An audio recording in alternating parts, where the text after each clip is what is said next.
This ad is for Specialized brand bicycles. I used to ride a lot, so when I saw this ad, it really grabbed my attention. This series highlights different athletes that Specialized sponsors and gives them a little personality and helps the customer know them a little better. Uh, for the original ad, each ad features a different style of riding. Downhill, road, cross country, for example. I like that it featured the athlete's own thoughts and had a short tagline unique to each. This original ad features a downhill mountain biker. The first principle that I want to focus on is alignment. This original ad had strong right alignment that almost is running right off the page.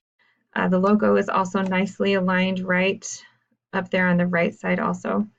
I want to point out this little negative space that has been filled with a smaller text, and it is also right aligned. The second principle I want to focus on is contrast and uses typography in this case.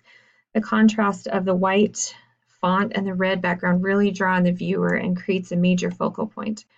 Also, the contrast in the size of the typography brings interest to the ad and makes you want to read that little fine print.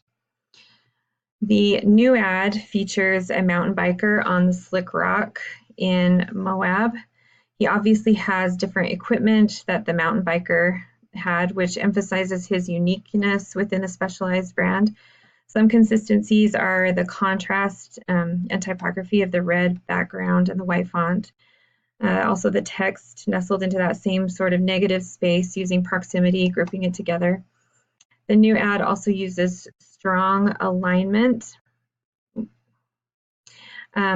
this time on the left side, with the logo lining up on the left too. Repetition is used throughout with the red in the background text and in the logo.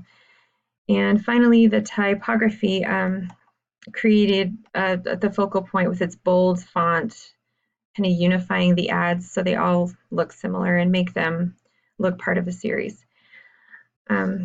I thought this was a creative series of advertising for Specialized brand bicycle, and it was a pleasure to recreate my own version, and thank you for taking a look.